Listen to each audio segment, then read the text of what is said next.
contradicteur? Êtes-vous heureux? Je vais vous raconter une chose.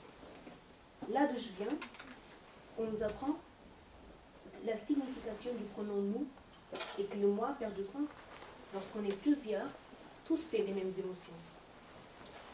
Là où je suis, on nous apprend l'individualisme, l'anthropocentrisme, le scepticisme. On nous apprend à maquiller tout ce qu'on pense et tout ce qu'on sent. Là où je suis, on vit longtemps, on défend les droits de l'homme, mais on vit triste parce qu'on a peur de l'autre. Là où je suis, on ne compte que sur soi. Et lorsque cette armure nous déceptionne, on n'a plus rien à faire dans ce monde. Cher jury, chers camarades, chers contradicteurs, aujourd'hui, je compte sur vous. Parce que ce moment ne serait pas possible si chacun de nous n'allait ne compter que sur ses propres envies. Même vous, chers contradicteurs, vous comptez sur moi, sur mon argumentation, mon éloquence, parce que de cela dépend votre passage au deuxième tour. Pour citer Aristote, l'homme qui se suffit à lui-même est soit un dieu, soit une bête. Je vous laisse choisir l'un des deux. Ne doit-on compter que sur soi? Mais alors, qu'advient-il de l'homme lorsqu'il s'isole de ses proches? Pour répondre à cette question, il faut tout d'abord définir qu'est-ce que l'homme. Edgar Morin nous explique que l'homme est un être biologique, social et culturel. Le moi fait partie de cette dimension et il ne peut pas exister indépendamment de celle-ci. La dimension biologique de l'homme nous amène à le regarder en tant qu'animal. Laissons la raison de côté. L'homme est un animal rationnel, oui, nous savons. Mais pour assurer ses besoins primordiaux, il a besoin des autres.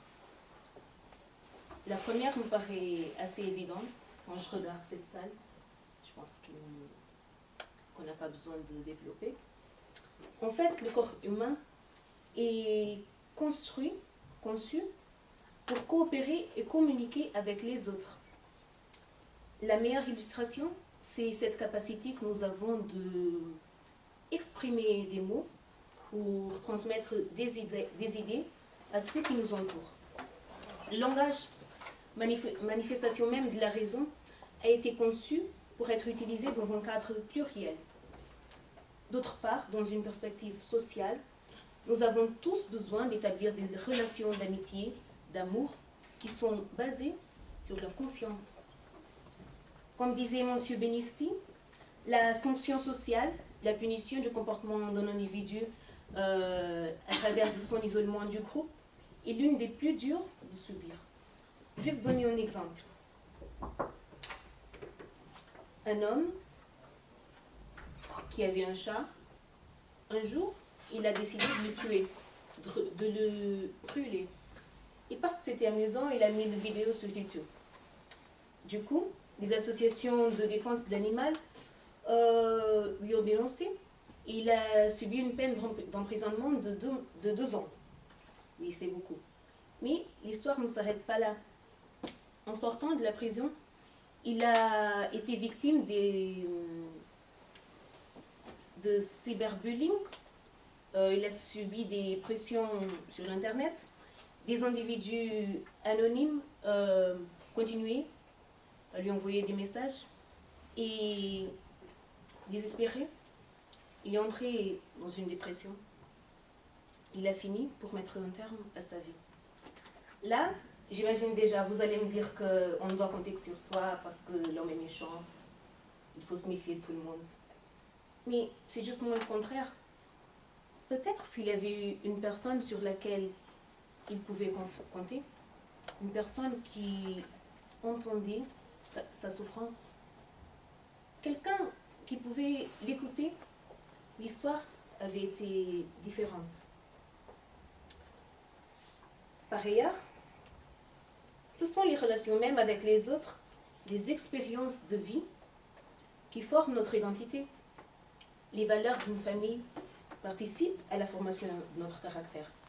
Puis, l'environnement social et culturel, les amitiés, tout ça contribue à l'édification d'un individu qui ne doit compter que sur soi, mais à la fin, il est un produit des autres. Ne doit-on compter que sur soi? Je pense que c'est évident que non. Comment parviendrions-nous à ce niveau de développement intellectuel, social, technologique, si chacun ne comptait que sur soi, si chacun ne gardait son intelligence pour soi-même? Comment pourrions-nous apprendre le droit tout seul, sans les profs d'amphi, sans les chargés de TD, rester chez soi et étudier tout seul? Je pense que ça ne serait pas la meilleure solution. La méfiance à l'égard de l'autre, la lutte de tous contre tous, ça fait partie du passé. Ça fait partie de l'état de nature décrit par Hobbes. Moi, je parle du présent, de l'état social.